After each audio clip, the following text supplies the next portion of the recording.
Hi, this is my ABA training for entry-level therapists. So this is the overview of topics we will be discussing in this training. We have motivational operations, what we call in ABA is MOs. We have discriminative stimulus, which we call the SD. And we have discrete child training, which is DTT, versus natural environment training, which is NET. Starting off with motivational operations. MOs is a factor that will either increase or decrease the value of a reinforcer. There are two different types of motivational operations. The first one that we have is establishing operations. This is when a certain condition increases the value of a reinforcer. This makes it more likely that the desired behavior will occur. So an example of this is Sally is extremely tired. This makes sleeping in her bed a high reinforcer because she is so tired. The second form of operations that we have is establishing or abolishing operations. This is when a certain condition occurs that decreases the value of reinforcer. This makes it less likely that the behavior will be reinforced. So, back to the example of Sally. Sally is feeling energetic. This makes sleeping in her bed a low reinforcer because she's not tired, and so she'd probably not want to go to bed. Now we're going to talk about discriminative stimulus, which is the SD. This tells you that the reinforcement is available, which also means a term of instruction. Basically, this means the instruction the therapist or teacher will provide to the child. So, how do we provide effective SDs? You want to ensure that the attention from the child is gained before delivering the SD or the instructions. You want to make sure that the child is paying attention to you before you deliver the demand, or else the child's not going to respond to the demand. You also want to state the SD as a demand, not as a question. So if you state the SD as a question, you give a child a chance to say no. And that's not what we really want, because if a child says no to your question, that's a functional response that we would have to follow through with. So delivering it as a demand, the child would have to follow through with what specific behavior that you want the child to follow through with. So you also want to ensure that you do not deliver the SD multiple times in a row. So if I tell a child to do this, after I give it, I don't want to do this, do this, do this, back and forth. You want to deliver the SD, give it time. If the child does it independently, that's amazing. But if the child needs assistance, you want to prompt before reinstating the SD. So, when I did some extra research, the research showed that you want to give a shorter response time with the SD. So you'd want to do a 2-second delay. That's what McKay and Weiss said in their research. So when you deliver the SD, you want to wait about 2 seconds to wait for an independent response. And if you don't get that independent response, you're going to want to immediately follow up with the SD again to get that independent response. You also want to make sure that the SD is delivered very precise with not a lot of like fluff words in between.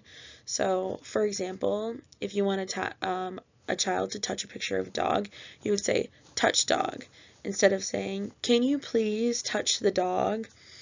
You want to make sure it's very short, precise, to the point, to give the child, so the child has an easier time of understanding. Now we are going into discrete trial training, which is DTT.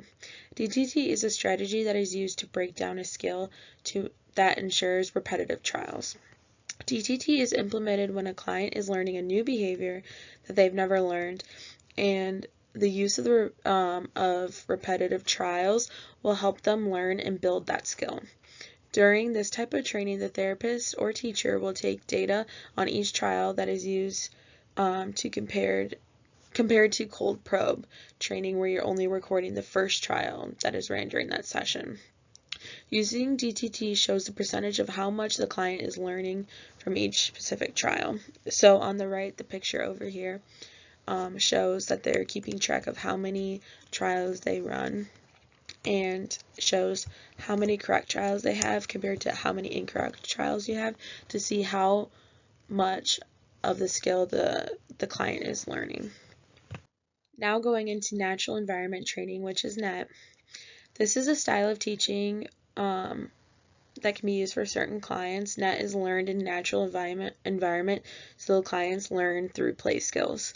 This type of learning is natural environment, so it can be learned anywhere. At home, schools, park, clinic, you name it. It can be taught, which makes it really unique and really good for specific clients' needs. If this type of learning is implemented in the clinic, you'll see it being run like on the floor or with toys at a play kitchen, outside, wherever, but it's usually ran away from the table and just completed during play. This type of learning can become more motivational because it happens in the natural environment where the child can be more comfortable and where they have reinforcers and toys present during those trials. This also can help because this is a type of learning that is in like real life situations, so the child can learn these skills and can help generalize across all settings. Okay, so how do we choose DTT versus NET? Well, when choosing between the two different learning strategies, not one is better than the other. Each one has strengths and weaknesses, but ultimately depends on the client's specific needs. So, DTT is a great choice when learning new and difficult skills. The strategy will help a client gain repetition to learn that specific skill, and skills can be broken down easier. You will gain immediate feedback from DTT by seeing how well the child grasps each trial. That is a great teaching strategy for a child to generalize the skill that is being taught because it is being taught in the natural real-life environment. NET is extremely helpful for play skills and social skills being in the natural environment. This strategy is also being used in a very practical and functional real-life environment that gives the learner practice in those types of environments. And it is okay to have both a DTT and NET programs in a client spreadsheet. Different goals might benefit from different types of learning styles. Now, I did read through some extra articles and stuff, so here are my resources that I read and used to create this video. Thank you so much for watching.